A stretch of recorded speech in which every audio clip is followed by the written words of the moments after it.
Buenos días a todos. Para mí un gusto, un honor estar nuevamente acá con ustedes en esta clase virtual.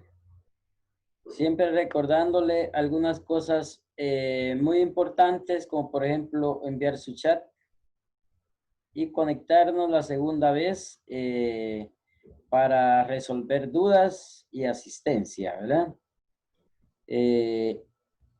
El día de hoy vamos a ver algunas cosas muy importantes.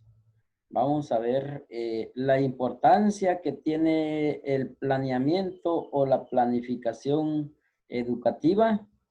En este caso vamos a hablar de cómo tenemos que planificar el planeamiento, las políticas que vamos a ver del Ministerio de Educación y las políticas que tenemos en lo que es eh,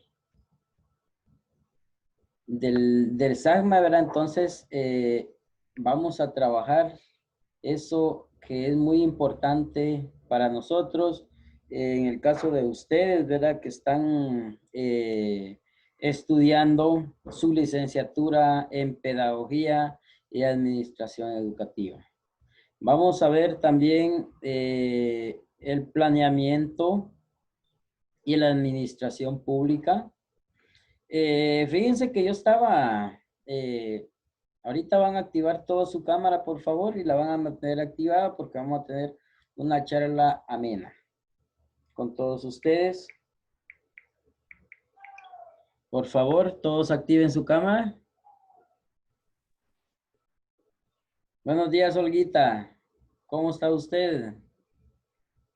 Hola Lick, bien, gracias. ¿Y usted qué tal? Aquí bien, gracias a Dios. Buenos Me días, alegra. Ruth. Buenos días, Ruth. ¿Cómo está? Buenos días, Lee. Bien, gracias a Dios. ¿Usted qué tal? Por aquí bien, gracias a Dios. Qué Buenos bueno. días, Iris Marleni. ¿Cómo está usted? No, no me escucha Iris Marleni, ¿verdad? ¿Qué dice la flaquita Roxana? Hola, Lick. Aquí Mucho gusto. todavía con sueño. Ah, vaya, qué, qué bueno, sí. Buenos días, Iris. Ahora sí me escucha. Sí, Lick, es que viera que cuesta con la señal. Ah, vaya, sí. Buenos días, Lisbeth. ¿Cómo está usted? Buenos días, Lick. Qué bueno. Bien, Buenos gracias a Dios. días. Qué bien, aquí gracias a Dios, bien. Buenos días, Diana García.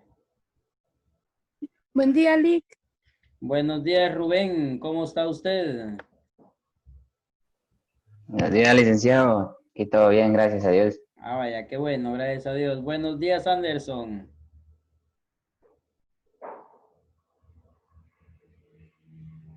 ¿Cuál de los dos Anderson? Porque hay dos Anderson. A los dos me pueden responder ahorita porque los estoy saludando. Sí. Buenos días, licenciado. Mucho gusto, encantado de verles. Hay dos Anderson, entonces. Sí, está Por Anderson eso, Cabrera y Anderson Navarro, pero a los dos me pueden saludar ahí, por favor. Vamos a tomar la respectiva fotografía para la evidencia. Activan todo su cámara, por favor.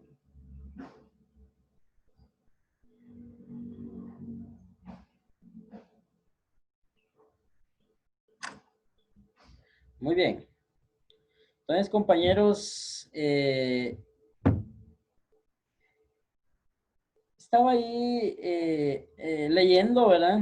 Algunas cosas importantes de lo que es la educación en Guatemala y cómo influye en nuestro quehacer diario, ¿verdad?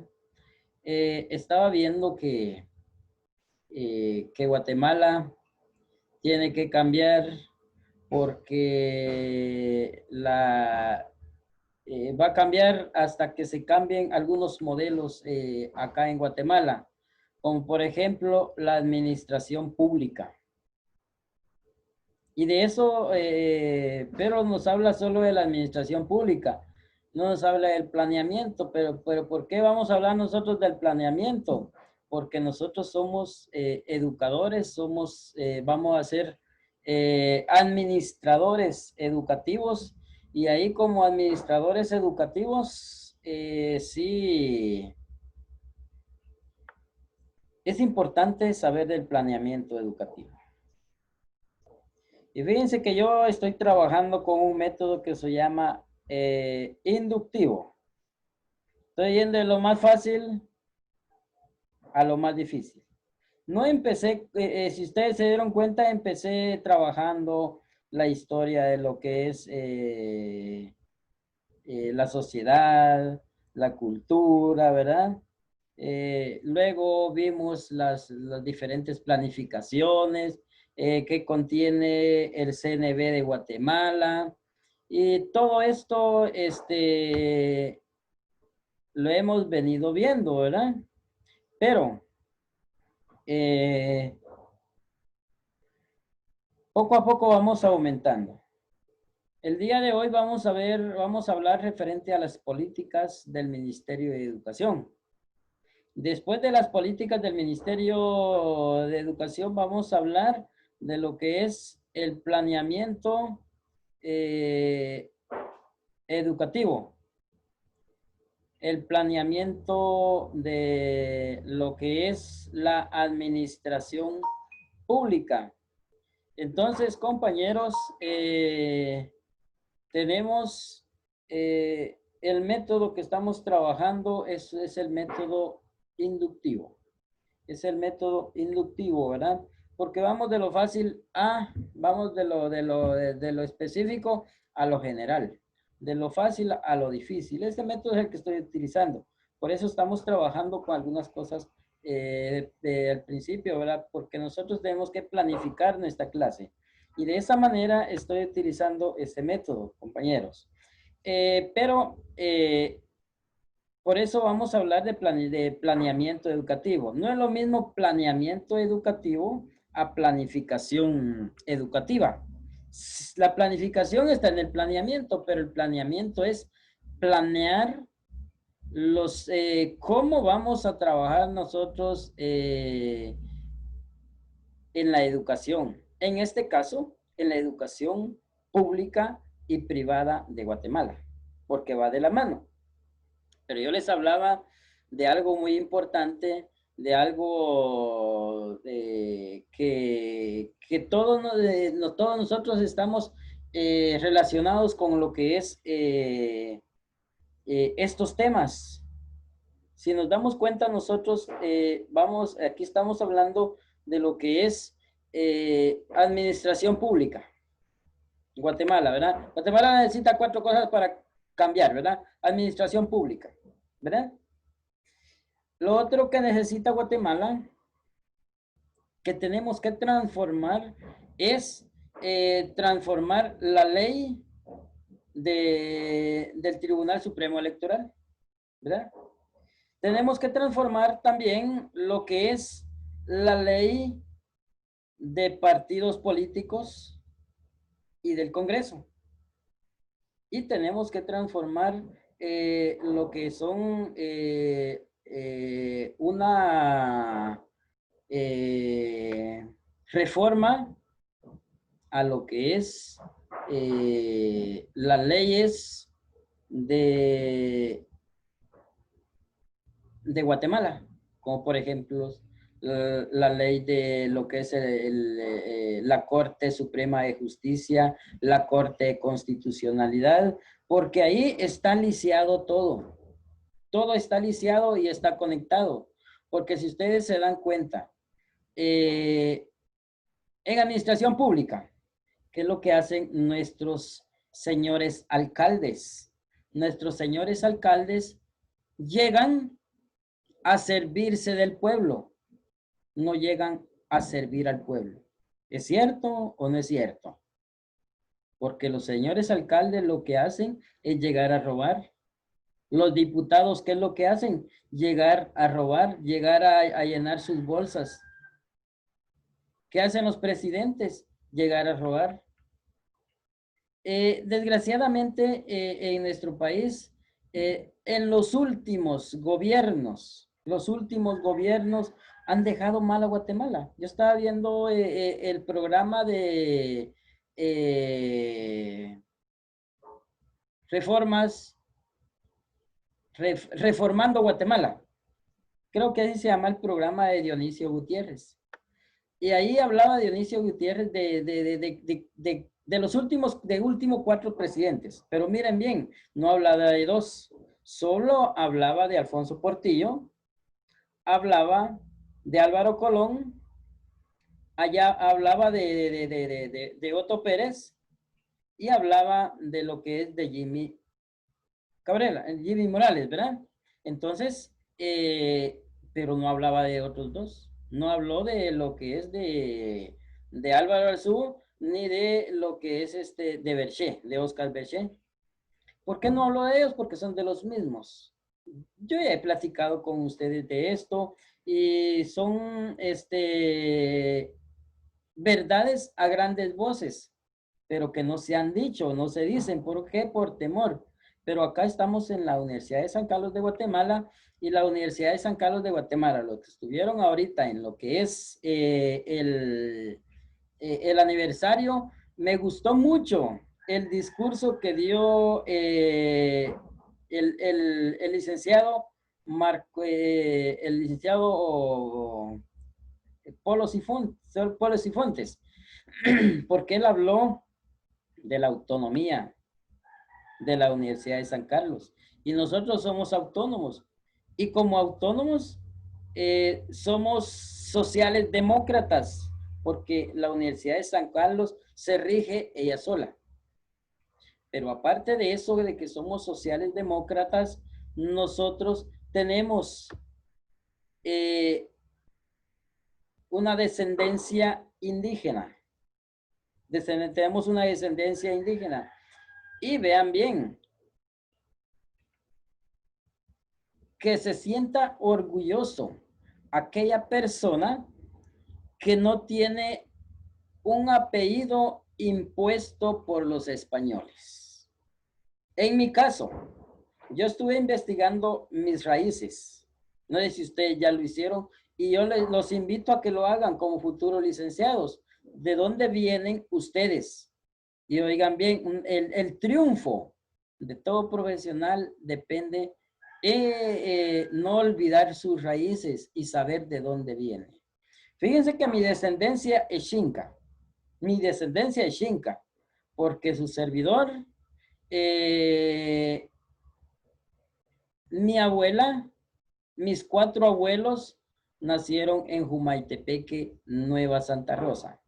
Mis 2 abuelos maternos y mis 2 abuelos paternos, abuelo y abuela, ¿verdad? Son de Jumaitepeque. Y una de las cunas del pueblo Xinca es Jumaitepeque, Nueva Santa Rosa. Quiero contarles que Jumaitepeque, Nueva Santa Rosa se rige por un común. Se le llama común a unas tierras comunales que son del pueblo en mención. En este caso, Jumaitepeque. Hablemos de Jumaitepeque. Hay otro común, que es el común de Xalapán, en Jalapa. Está el otro común, que es el común de la montaña de Jutiapa. La montaña de Jutiapa, donde ahí tenemos aldeas como, por ejemplo, El Durazno. Tenemos aldeas como, por ejemplo, Ayarza, que es parte de eso, pero ahora es de Santa Rosa. Tenemos Paso Caballos. Tenemos aldeas como, por ejemplo, El Ciprés, El Chagüite. Así tenemos todas, esas son parte del común del común de Jutiapa. Es de la montaña de Jutiapa. ¿Por qué? Porque Jutiapa tuvo, hay otro común, que es el común que se encuentra en lo que es este lugar del que está Comapa, Jutiapa. Es otro común que los rige, ¿verdad? Pero el común de Comapa tenía la mitad Xinca y la mitad Pipil.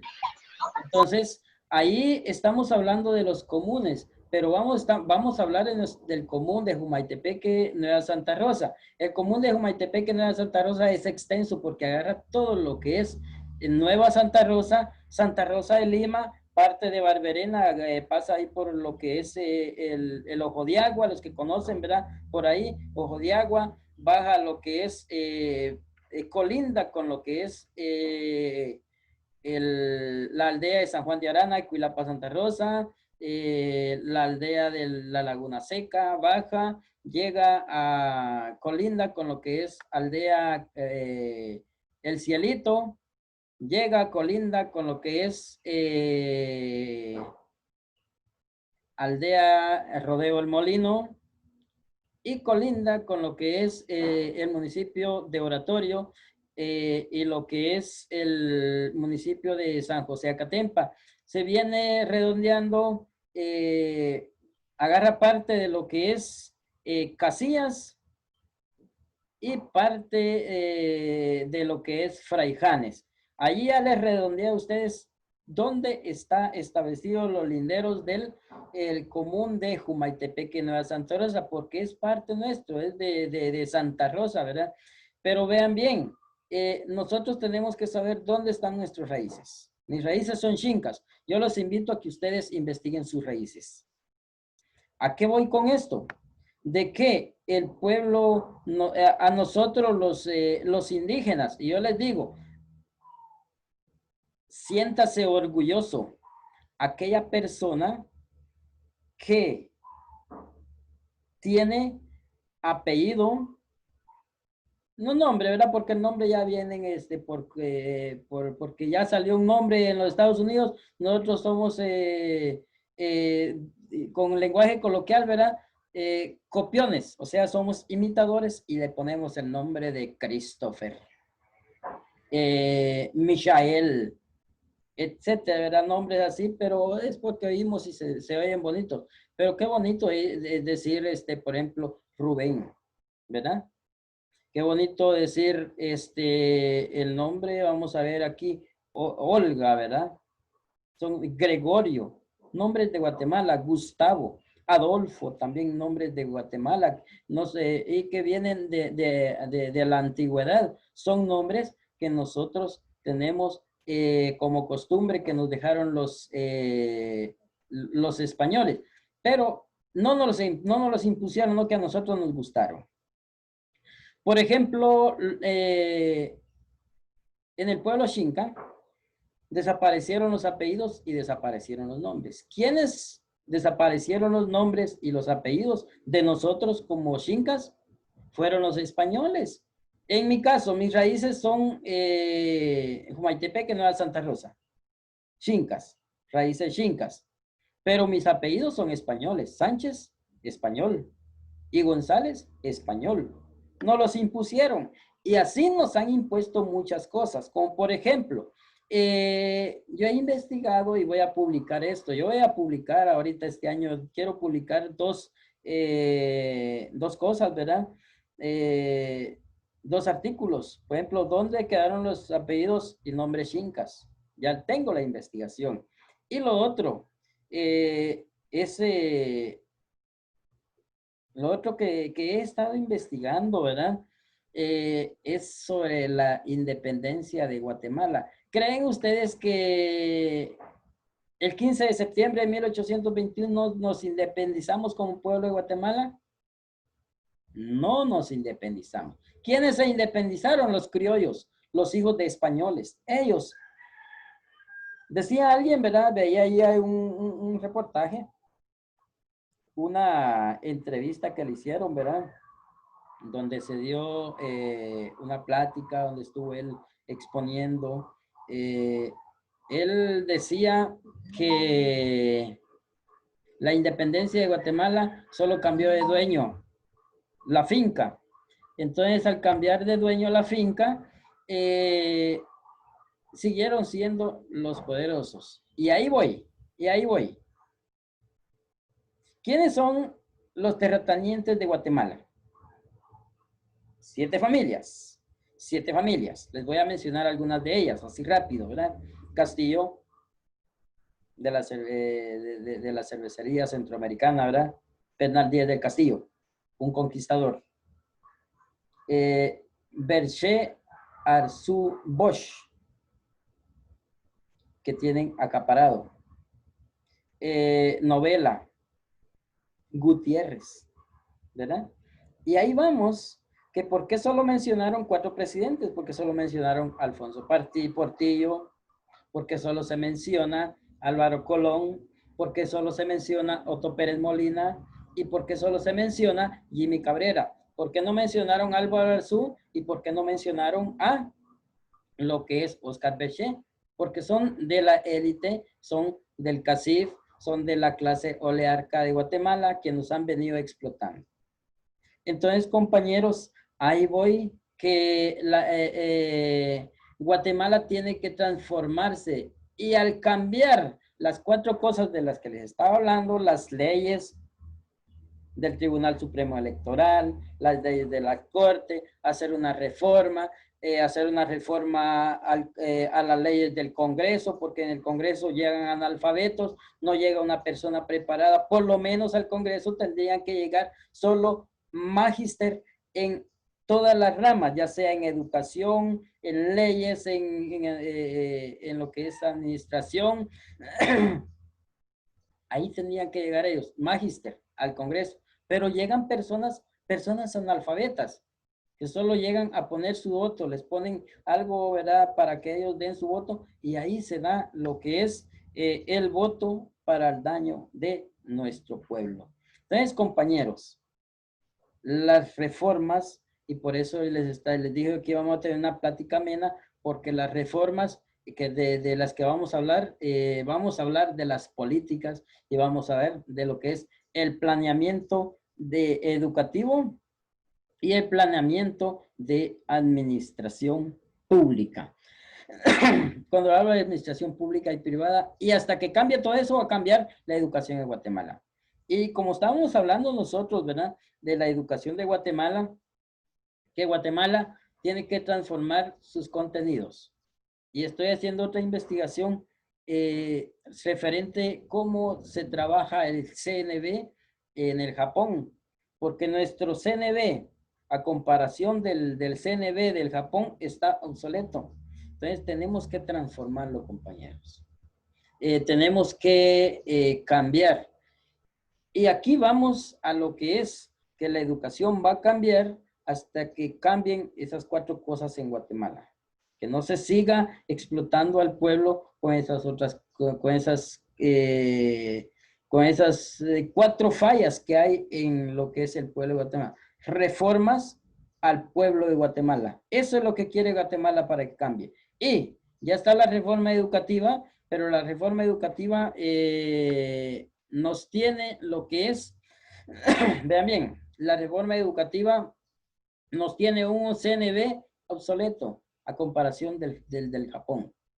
Y estoy haciendo la investigación y si me lo permitiera algún día, Diosito, implementar en Guatemala un nuevo CNB, porque nuestro CNB ya está obsoleto a comparación de otros que tienen otros países desarrollados en el mundo. ¿Por qué? Porque sin ir muy lejos, la mejor educación a nivel latinoamericana es la de Chile. Es la de Chile. Pero Chile trabaja de esta manera. 60 de actitudinal, 30 procedimental y 10 declarativos. Así trabaja Chile. ¿Nosotros cómo trabajamos? Nosotros trabajamos 50 declarativo, 30 procedimental y 20 actitudinal. Entonces estamos mal. Tenemos que transformar y tenemos que realizar una reforma en nuestra educación, porque ustedes como futuros licenciados, ustedes tienen que ser diferentes a los demás. No trabajar de la misma manera que trabajan los demás. Tienen que ser innovadores. ¿Por qué? Porque yo estoy compartiendo con ustedes. Yo ahorita soy su catedrático, pero me gusta compartir los que han andado conmigo, ¿verdad? Como por ejemplo Edgar, que es un gran amigo, ¿verdad? Que los que han ido a los juegos universitarios han visto que a mí me gusta compartir con los estudiantes, ser amigo de ustedes, apoyarles en todo. porque así tiene que ser el docente. Estoy acá con ustedes trabajando. ¿Por qué? Porque a mí me gusta trabajar con el ejemplo. Trabajar con el ejemplo no es decir, yo voy a ser el más correcto, no. Trabajar con el ejemplo es, si ustedes van a actuar, yo tengo que actuar con ustedes. Van a hacer un acto, yo tengo que hacer un acto con ustedes. Aquí está el grupo con el que sacamos el chinicazo, ¿verdad? El grupo de Ruth, donde está el grupo de Brian. Bueno, que Brian no se ha conectado hoy, ¿verdad? Según su problema de haber tenido. Entonces, compañeros, si ustedes se dieron cuenta, yo actué con ustedes. Y como yo estaba dirigiendo, yo actué con ustedes. Pero también... ¿vale? Ah, bien, ya está ahí Brian. Sí, no lo había visto. Como solo marqué, ahí está Brian, sí. Muy bien. Entonces, compañeros, eso es trabajar con el ejemplo. Pero los maestros les dicen, señor, usted tiene que cantar en el coro con los alumnos. Ay, no, yo no puedo hacer eso. No, si el maestro tiene que ser multifunciones para que la educación sea buena. Entonces, yo los invito a ustedes, dos cosas, ¿verdad? Investiguen sus raíces y que sean maestros innovadores para la transformación del cambio. Es algo muy importante que tenemos que hablar y si nos da tiempo todavía vamos a ver acá, vamos a compartir pantalla, para, si nos da tiempo, para ver algo muy importante. Ahí tenemos el compartimiento de la pantalla y lo que ven ustedes ahí es cómo se tiene que trabajar en lo que es la educación en Guatemala. La primera columna, ahí tiene la integración, cómo te tiene que integrar el estudiante. Se refiere a que el conocimiento es un todo, no es una suma de aspectos. El individuo conoce al mundo en su totalidad. Los conocimientos deben integrarse entre sí. El conocimiento es un todo. Aquí vamos, miren, es algo muy importante. Así trabajan en el Japón. Integran todo y hacen un solo proyecto. Para graduarse de sexto primaria tienen que ser un aparato. Fácil. Para graduarse de tercero básico tienen que hacer un aparato de estos. Vamos a ver. Ahí. Una calculadora. Para graduarse de lo que es diversificado, tienen que hacer una computadora. Y para graduarse de la universidad tienen que trabajar un proyecto de un automóvil o de un avión, es lo que trabajan allá, ¿verdad? Entonces, compañeros, integrar. Por lo tanto, los elementos de la planificación no pueden ni deben estar aislados. De lo contrario, habría una enorme incoherencia y falta de relación entre sus partes. ¿Se dieron cuenta? Todo tiene que estar relacionado. Todos los contenidos todas las clases tienen que estar relacionados. Aquí no. El de matemática trabaja por allá y el de sociales por allá. Ni se hablan. No, tiene que integrarse, compañero, la educación. Si los elementos de la planificación no están integrados, solo sabremos las cosas aisladamente y eso no garantiza nada. Vamos a lo mismo, ¿verdad? Vamos a lo mismo. Ahorita vamos con lo que es la continuidad. La tercera columna se refiere al carácter progresivo en que el alumno requiere el aprendizaje, lo que permite ir profundizando sus logros con relación a un contenido, objetivo o competencia y experiencia de aprendizaje. Quiere decir de que las competencias tienen que llevar una secuencia, una continuidad. ¿Para qué? Para que el estudiante vaya profundizando y lo que se vio este semestre que se siga en el segundo semestre y así sucesivamente durante toda la carrera, ya sea primaria, preprimaria, básico, diversificado, porque en sí es una carrera. Informaciones, actitudes, destrezas, relación y comprensión del medio cada vez más complejas para que se entienda y se vea dónde se está trabajando, ¿verdad? El ambiente, el medio donde se trabaja, el escenario. Se refiere entonces a la experiencia que el contenido, por lo que se requiere planear actividades en que los alumnos apliquen lo aprendido en la práctica y en la resolución de dificultades antes nueva situación. Aquí vamos, miren, aquí solo les damos el contenido, pero no lo llevamos a la práctica, ni mucho menos a la resolución de problemas. Solo que se lo aprendan de memoria y ahí va el examen, no, compañeros, llevarlo a la práctica, llevarlo a la práctica. Entonces, así es que todo es una continuidad. Y se dieron cuenta ustedes acá, ¿verdad? El individuo tiene que recibir un contenido, llevarlo a la práctica, generar conocimiento y resolver los problemas cuando se genera ese conocimiento. Responder a la necesidad de llenar las expectativas y posibilidades que va presentando el individuo como producto del proceso del desarrollo humano. Todo tiene que responder a la necesidad del individuo. ¿Por qué? Porque habemos, ¿verdad? Catedráticos que les enseñamos cosas ambiguas al estudiante que no les sirve para nada en la vida, que no les está sirviendo a ellos. Entonces, es bueno que se les enseñe cosas a ellos que les va a servir en la vida.